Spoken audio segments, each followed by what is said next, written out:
Hello, everyone, and welcome to the Replenish Me show on radio and YouTube, where we share strategies for women to learn how to nourish themselves, energize themselves, and, of course, reframe their perspective with sweet talk.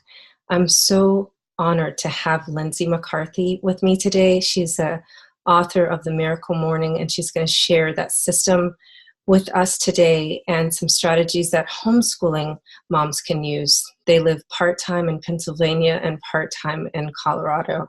So welcome to the show, Lindsay. How are you? I'm doing great. Thanks for having me. I'm excited to be here. I'm so happy you're sharing our story because, like, most of the time I've been interviewing women who have businesses, but they're not homeschooling. So this is a treat for me because, I'm homeschooling. So. Yeah. Or quite a few of my listeners maybe too, so they may feel left out, So just tell me, how did you guys come into this opportunity to co-author, and, what's your story behind The Miracle Morning? Yeah. So, well, my husband and I, we got pretty into personal development a few years ago. A friend of ours, Tim Rhodes, started this organization called One Life Fully Lived. And he and I went to the very first one in 2010. And it was in Tim's teeny tiny town of Portola, California. And there was 75 people there. So we went to that one. Tyler was about 18 months old. He was the only baby there. And so then we took a couple years off because we had another baby and it was just too much to juggle. And then in 2014, Tim called us up and said, "You guys will not believe how this thing has blown up. I would really love you guys to come out to Reno and, experience the conference again." So we're like, sure, we're there. And Hal Elrod, who's the author of The Miracle Morning, the original, was the keynote speaker there. So Mike and I are sitting in the audience taking his story, which he has an incredible story. When he was 19 years old, he was in a car accident and he did technically die on the table for a couple minutes and came back to life. And in that coming back, he kind of felt like he had the second chance at life and, a whole new perspective, like, what am I going to do with this? And then in 2008, he kind of hit what he calls his second rock bottom, where he was this motivational speaker and coach. And because of the economy, he started losing all his clients. He lost his car. He was about to lose his house. And he called up his friend John and said, "John, what do I do?" And John was like, "Well, what does your morning look like?" And he's like, "I don't know. I just get up and I, wallow in my pity." And he's like, "Well, maybe you should change that." So he's like, "This is what I want you to do. Go run and listen to some Jim Rohn or something." Right. So Hal gets on his Walkman and his basketball shoes because he wasn't really a runner. And he runs 2 blocks listening to Jim Rohn. And something that Jim Rohn said to him in the audio was, your success will rarely succeed your level of personal development. And that just kind of struck a chord with him. So he went home and started researching, what do all the most successful people do in the morning? And, somebody was like, "Oh, silence is the best thing that has ever happened to me." And others swore by affirmations. And so he was like, "What if I took the top 6 that I found and did all of them in the morning?" Mm. And so what he developed was what he called his miracle morning. He kept putting it in his planner as his miracle morning. And he would practice silence, affirmations, visualization, exercise, reading, and scribing or journaling. And, he says that's kind of what saved his life. It brought him back to the successful person he is today. So when we heard that story, and he said something in his speech that really struck a chord with me, which was, the level you take responsibility of your own life is the level you'll be successful. You have to take 100% responsibility. And at that time in my life, I was really using my young children as an excuse as to why I couldn't be successful. And, they were kind of holding me back. And when I heard Hal's story, like, he literally died. Come on. And here I am like, oh, I have 2 babies. I can't do anything. And so I was just like, I can't use that excuse anymore. So when Mike and I got home, we're like, we're going to do this miracle morning thing. We're going to wake up early and, commit to it. So we started doing that. And as we started doing that, our 2 young kids, who were, I think 4 and 2 at the time, started waking up early too. And they would come and interrupt our miracle morning. And we're like, man, now we have a different problem. And so the way we kind of solved that problem was, it actually took my 2-year-old to tell me, like, Mommy, I want to do what you're doing. I was like, yep. Oh, yeah, why don't we teach them? And so we started teaching them pieces of the miracle morning. And as soon as they figured out, like, it wasn't playtime with Mommy and Daddy, that it, they had to do something, they started sleeping to their normal hour again. And Mike and I could get up before them and, have our me time. And then when they woke up, we would help them with their miracle morning. And about a month or so into this experiment, my 6-year-old said to me, he's like, Mommy, I don't get it. Why do I have to save my life every day? Because the acronym is Lifesavers. Right. And I'm like, oh, well, we don't have to save your life. What do you want to call it? So we started playing with the words of the savers and created a new acronym for children, which is called the CHARMS. And it stands for creativity, health, affirmations, reading, meditation, and service. So like, it's a little bit simplified and also kind of broadened from the savers, but it's still pretty much all the same practices. And we just added one too. The service is kind of an addition. That's beautiful. And that's a great way to teach kids. And you're right. Like, our kids are totally our teachers. I think that homeschooling is like the biggest misnomer, right? Because what's happening there is, like, it's more like family education, right? Because you're learning from them, they're learning from you, and they're showing you, I'm just a little person and I can do everything you do, just, make it for me. So that's beautiful. I love that. Charms. And that's what they are. They are little charms, aren't they? Yeah. And so when we came up with that word, I was like, oh my gosh, that couldn't have been more perfect. I know, right? And service, they live these charmed little lives, Yeah, and the service comes so natural for the little ones, right? It's something that we learn as adults. And, like, you hear everyone talking about, cultivating gratitude and making that part of your life. But so it's like, you see in children, it's a normal thing. Like, they want to serve other people. And that is, like, just like gratitude at its best. So, or, actually in the book, we cite this study where they had 1-year-olds and they had a researcher carrying, like, a bunch of stuff and accidentally drop it. And the little ones, they would, like, jump over stuff to, like, help pick it up. And, like, but if the person purposely threw it down, they wouldn't. So, like, they really are geared towards service and gratitude, and they want to be helpful. Yeah, they do. I love that. So I guess we met through Sean Douglas, and he is a really interesting person. He's a transformational coach. How did you find Sean Douglas?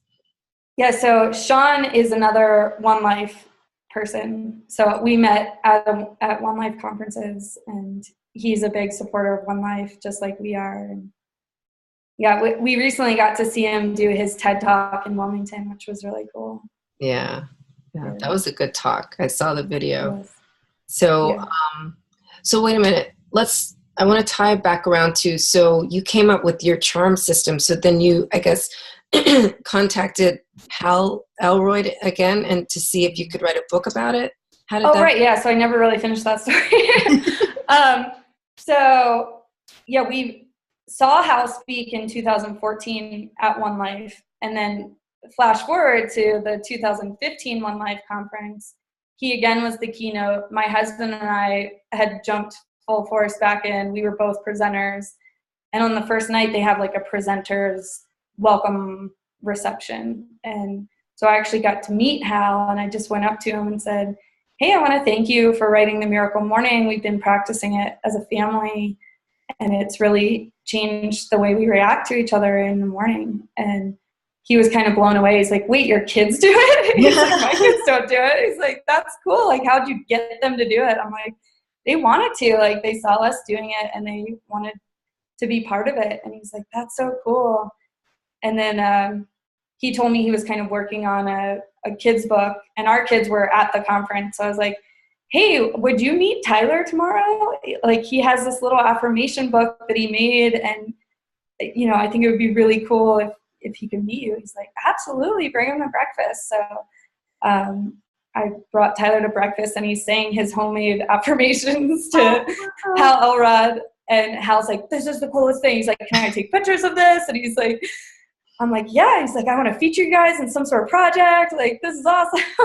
Wow. And I'm like, okay. And then 2 weeks later, I woke up with these poems in my head about how to explain the charms to kids. And I sent it to Hal, and I was like, hey, if you find this useful, please use it. And he wrote back the next day, like, hey, do you want to write a Miracle Morning series book with me? I'm like, I was thinking like a picture book.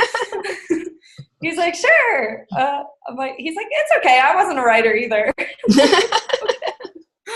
I'm like, sure, I'll write a book. And so that was kind of how it happened. That is really amazing. And you know what? I want to freeze frame here, because like this show is really like replenishing moms, but here is like a story of how you know, sometimes what we need to replenish ourselves is just to know that all the pieces of our family are working well and everything's integrated.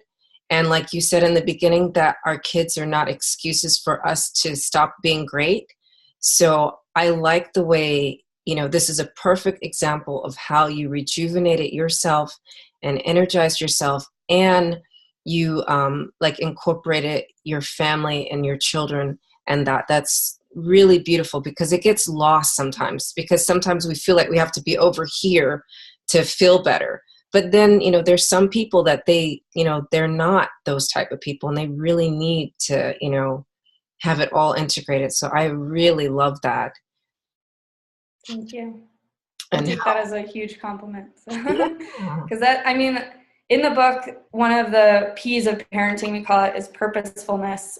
And in that chapter, we kind of talk about our decision to homeschool and why we made that choice, and, you know, how it fits in with our family values. And so I just take that as a huge compliment that you recognize that. So thank you. Yeah, absolutely. And but this is something that I think other women need to recognize too, because, you know, you don't have to be a homeschooler, but still, like, motherhood is kind of downplayed as like not something that's really important and something that is draining. And you just make it so beautiful and amazing, and part of your actual values. And we all aspire to make it part of our values, right? Like that, we give it lip service, but you're like embodying that. So I want to praise that. And I want to elevate that too for our listeners and viewers, so that they can see there is a way to make that happen. So I think this is a good lead into my next question. So we're in the month of love, right? So how do you teach your children self-love, right? Because all these things are great, but somewhere along the line, their peers are going to have more influence than you, right? So they have to have a sense of self in order to maintain. So what are you doing with that?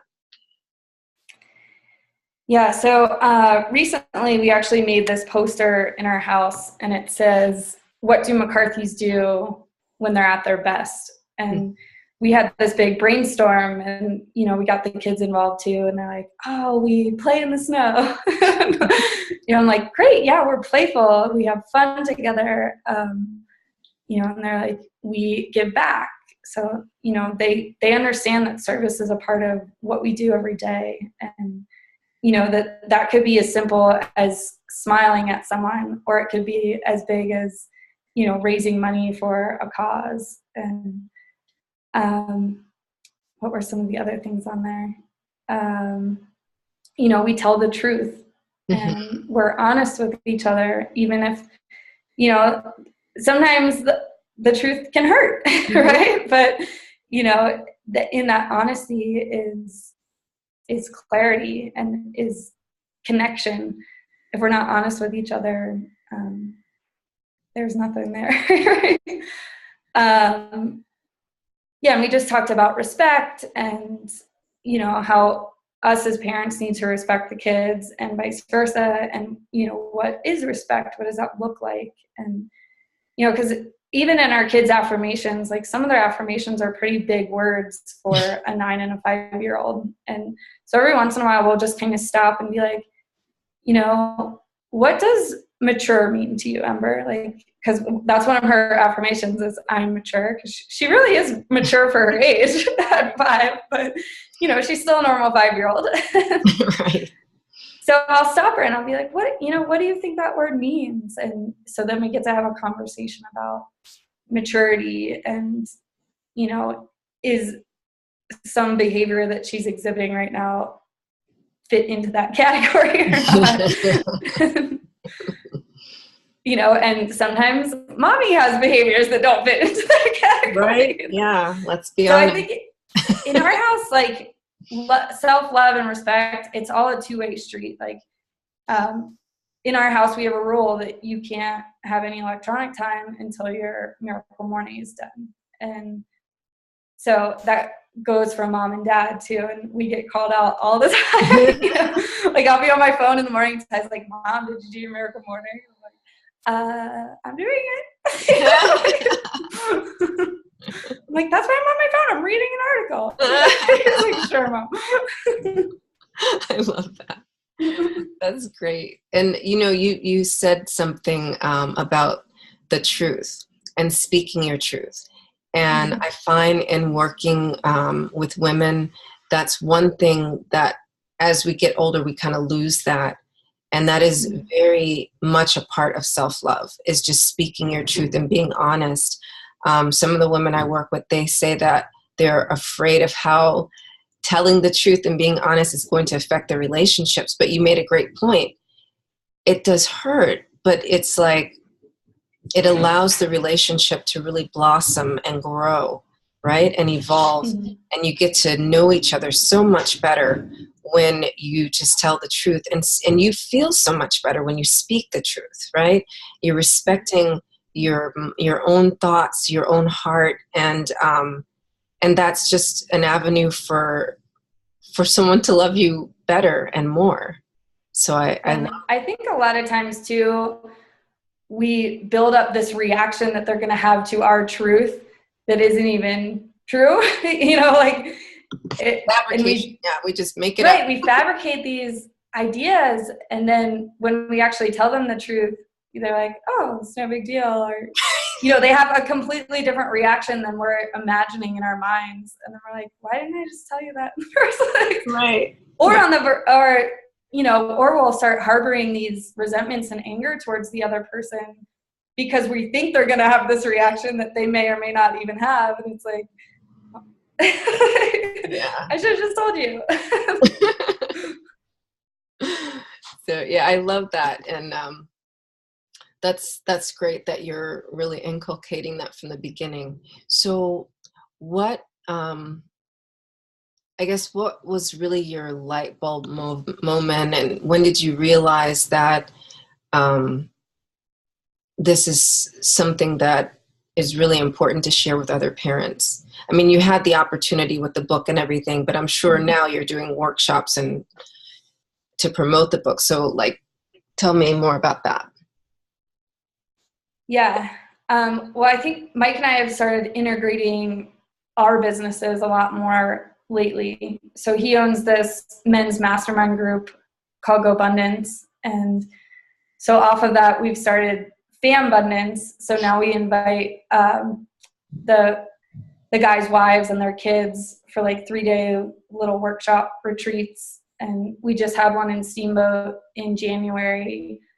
And it's just so fun to have the whole family growing together, and we bring in speakers, and we do live miracle mornings every morning at the workshops, and it's really fun. And like, I've met some of our best friends through Go Abundance. And then so I'm actually planning the wives trip, which will be in April, which is the first one we're doing, and I'm super excited about it. Congratulations. Where is it going to be? It's going to be in Scottsdale, Arizona. Oh, wait, when is it? April 13th through the 16th. Ooh, nice. I'm going to be in Arizona that time, right? Oh, really? Yeah, but I'm going to be in Sedona. I don't think that's terribly far, right? So, it's like 2 hours. Okay. I actually am coming the 14th through the 22nd, and I'm doing a conference the next weekend, the 20th to the 22nd. So, nice. Interesting. Nice. Okay. So it's just for the wives. Yeah. So they kind of have to be a wife of a Go Abundance member to come on the trip, unfortunately. Okay.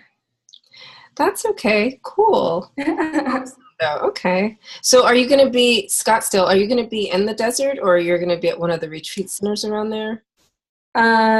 Just a hotel in Scottsdale, and we're going to go hiking and horseback riding and have spa treatments. Nice. Okay. Yeah, and I'm bringing in a friend of mine who, her name's Kelly Clements, and she's an entrepreneurial spousal coach. So she coaches the spouses of entrepreneurs, and that's what most of the women on the trip are.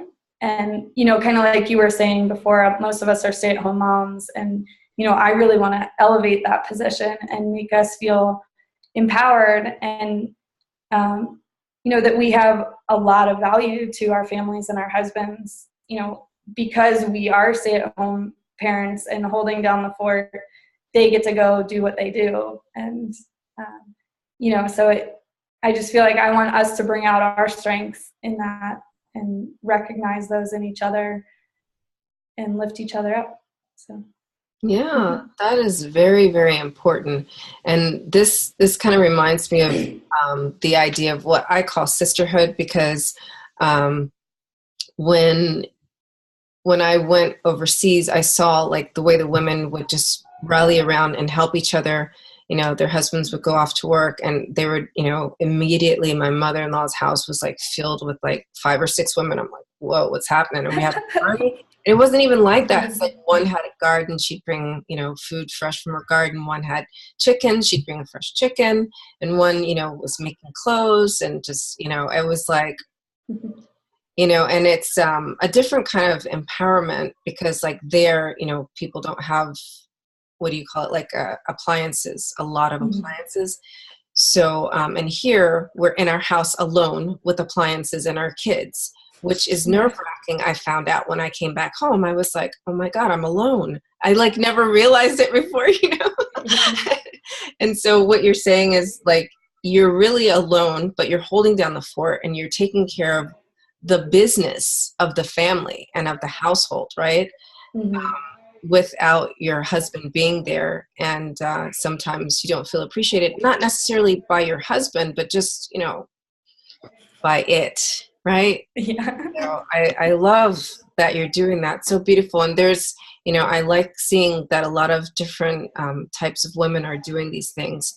So, but you do still have your own business, right? And I'm sure that some of these women, they have their own businesses as well, right? Mm-hmm.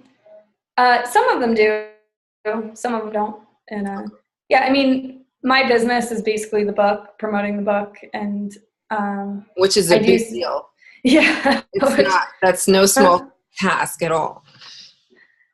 Yeah. So I've been doing a lot of podcast interviews, and I also do a couple, I do the One Life Fully Lived conferences. I usually run some of the kids, because now we've started inviting children to that conference. So there's a whole separate kids room where they have their own curriculum, and I come in and do a live charm session with them, and I make vision boards with them, and it's really fun.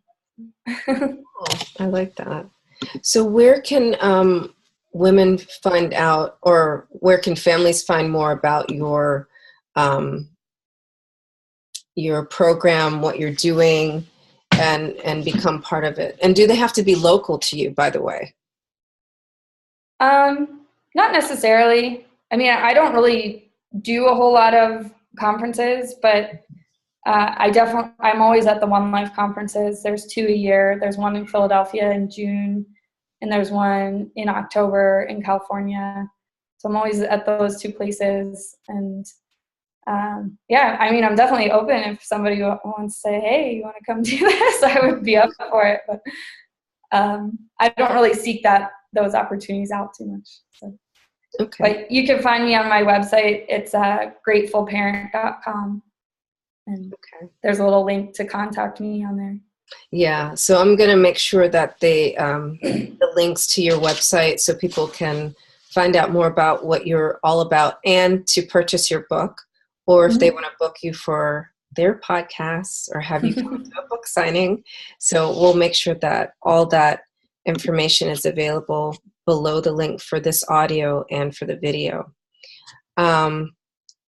So I just want to talk a little bit more about how is it, so your oldest one, Tyler, he was 18 months when you started this.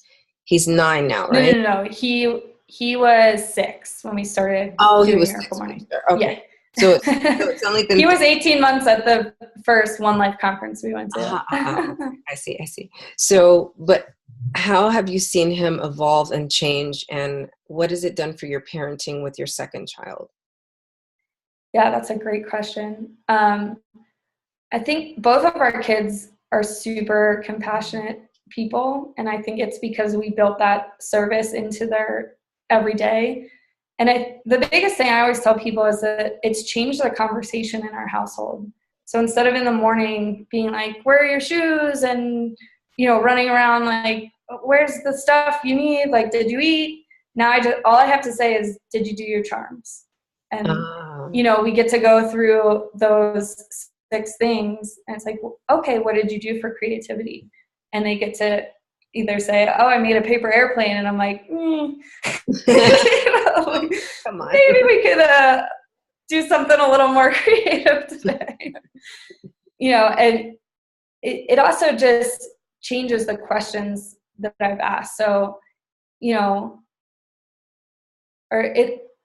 those are our values: creativity, health, affirmations, reading, meditation, and service. So I can be like, hey, are you making a healthy choice right now? And they understand what that means because we've talked about it and like what are healthy choices. So I can just ask them questions throughout the day that are around the charms, like, oh, you guys have a problem. How can we solve this creatively? And for affirmations, like, are you affirming the strengths you see in yourself and others? Like, no. Wow. For reading, like, it's all about our love of learning. So like, what did you learn from that experience? Or how could we learn more about that if that's something you're interested in? And meditation for us is just being really mindful in the world. So, are you being aware of your surroundings? In the book, we have these 12 different parenting profiles. And one of my favorites is from my friend Tracy Osborne. And her tip is, instead of telling your kids to be careful, tell them be aware. Because then, if they're climbing on something and they could get hurt, instead of being like, oh, be careful, then they start to think the world's a fearful place. And like, I need to be careful and walk around eggshells. But if you tell them, hey, be aware, you could get hurt doing that, then they're like, oh, do I feel confident in my ability to climb this? Or maybe should I get down? I love that. I like and then the service piece is, how can we serve? How can we be of service today? So I like changing the semantics, and the vocabulary is so important. It really, really is. Careful versus aware. That's quite an insight, I know, like with my 3-year-old, she's like a natural gymnast, and she loves to climb almost anything. And sometimes, you know, like with my first one, right, of course, 17 years ago, I was freaking out about everything. I was just like, I can't take her to the playground. She jumps off the swing. So I just, you know, delegated that task to my husband. But now I'm watching my sixth one, and I'm like, so how are you doing? And she's like, I got this, Mom, don't worry. You know? So, you know, I'm just looking, I mean, I'm just seeing the difference that vocabulary makes. So that's beautiful. And that, you know, for people with younger kids listening to this, you need to get this book, because it looks like it's going to make life so much easier, and definitely like looks like stress-free parenting, even if you're not a homeschooling parent. So I really appreciate that you have, you know, taken the time to like document your journey and put it into a book for us, you know, and to help other parents and to really elevate or alleviate all the pains of parenting, right? I mean, if you look at yourself. Yeah, I mean, don't get me wrong. Like, we still have crazy, hectic mornings sometimes. Oh, yes. Like, you know, where are your shoes?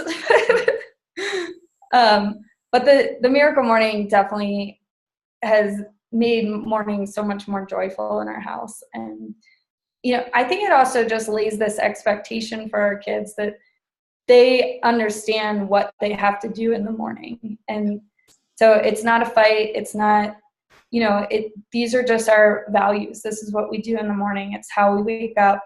And, you know, the more and more they understand that, hopefully, I mean, they're only 9 and 5 yet. This is still a grand experiment, right? But, you know, I'm hoping as they grow into teenagers and adults that they'll look back on this and be like, man, my parents gave me such a gift. They will. I mean, it's, you know, kids feel safe with clear-cut boundaries, and that's what you've got going there, you know, with the values being instilled every moment of every day. And I can say people are on 10-year cycles. So in 10 years, they are just going to be more eloquent with it, if anything. So yeah, be encouraged.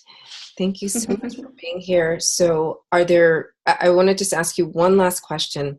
What are the 3 main takeaways you would like for our listeners and viewers today? Oh, man. Well, people ask me a lot, like, how do I get my kids to do this? And I don't like that question.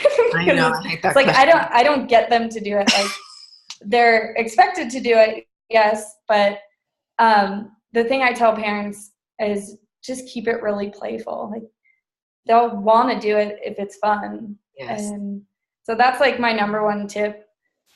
If you want tips for around the charms too, another great tip is combine them. Like, we often do health and affirmations together, or service and reading. Like, Tyler will read to Ember because she doesn't know how to read yet.